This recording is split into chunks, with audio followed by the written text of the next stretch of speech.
Bonjour, je suis Chris Visseroy, je suis la directrice générale de Sparco.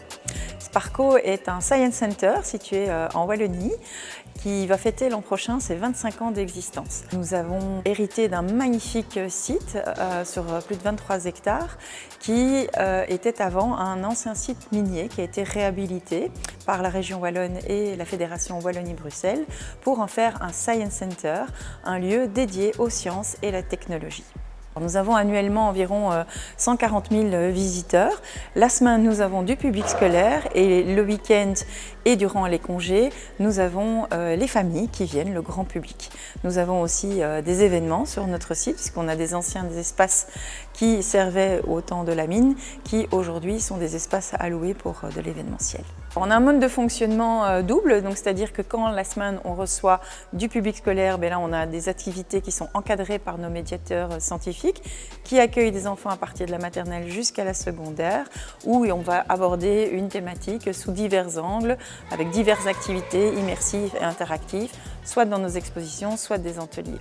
Quand c'est le week-end, là le grand public a accès à l'ensemble de nos activités, donc que ce soit les expositions, le cinéma, la plaine de jeux, les parcours acrobatiques, les activités en lien avec la réalité augmentée. Et durant les vacances, on rajoute alors à ce moment-là également des activités encadrées durant des ateliers avec nos médiateurs scientifiques qui font un programme sur mesure. La philosophie de notre Science Center est assez simple, c'est de vouloir rendre ce site le plus accessible possible, le plus ludique et immersif pour tout un chacun. C'est-à-dire que chacun avec son degré de lecture va s'approprier les lieux. Donc il y a certaines personnes qui vont vouloir tout lire, avoir énormément d'informations et d'autres qui vont être plutôt dans jouer, s'amuser, découvrir, expérimenter. Et donc on a construit tous nos espaces sur ce mode-là, de pouvoir le rendre le plus inclusif possible, le plus accessible et vraiment en fonction des envies des gens. Cet aspect inclusif est extrêmement important pour nous. Donc, derrière moi, vous voyez quelque chose qui est très emblématique de notre espace, c'est le Rainbow Tunnel, puisque nous avons voulu aussi approcher ce côté citoyen pour nos visiteurs, de les au travers d'une exposition sur la lumière, également sur cette thématique. L'approche hands-on est vraiment la base même du mode de fonctionnement de notre espace. C'est pour ça que je n'aime pas l'appeler un musée.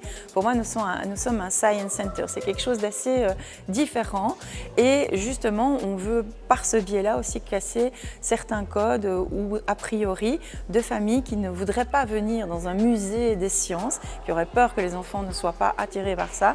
Et c'est pour ça qu'on utilise un autre terme. Ici, l'objectif, c'est de vraiment se dire, on n'est pas là pour admirer les choses et les regarder de loin, mais au contraire, vraiment de les toucher, de par l'immersion, par la découverte, par le jeu, de comprendre le phénomène scientifique qui est derrière. Et donc de permettre au public scolaire d'avoir des outils différents que pour expliquer, par exemple, le tableau de Mendeleïev qui peut être très complexe et qui peut ne pas vraiment comprendre à quoi il sert. Ici, par l'immersion, par le jeu, on va finalement démontrer qu'est-ce qu'il y a derrière. Et ça, c'est vraiment la pratique et la philosophie même de notre lieu, c'est toucher, expérimenter, découvrir par l'immersion, l'expérimentation.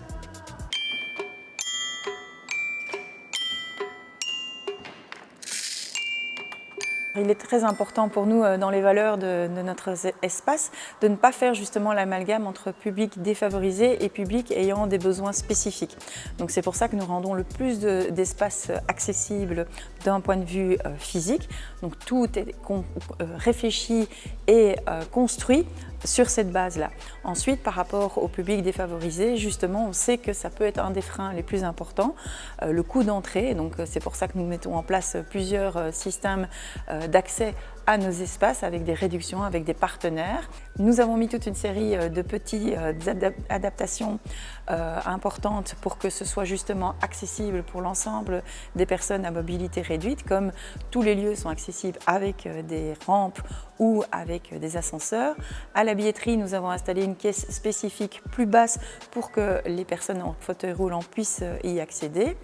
Et nous avons aussi, par exemple, si des personnes se présentent et que, comme le site est très grand, au bout d'un moment elle se fatigue, nous avons également nous-mêmes 2 chaises roulantes à disposition pour nos publics. L'outil Tomato justement est un exemple parfait de comment pouvoir attirer plus de monde dans les musées. Moi j'en suis convaincue. Pourquoi? Parce que c'est ce que nous essayons de faire, c'est de rendre des choses très complexes, des choses qui paraissent pas passionnantes à la base, justement beaucoup plus faciles à comprendre. En outre, c'est un outil gratuit, donc ça déjà aussi c'est une vraie plus-value. Et le côté interactif permet justement, avec la réalité augmentée, de mieux percevoir les choses et d'être séduit, parce que ce sont aussi les codes et les outils qu'apprécient aujourd'hui les jeunes. Et pour les convaincre de se déplacer dans des musées, s'ils voient que c'est ce qu'ils utilisent, qui les intéresse chez eux et qu'ils vont le retrouver dans un espace, ça va vraiment les amener à être motivés à se déplacer et à profiter d'une journée dans un musée.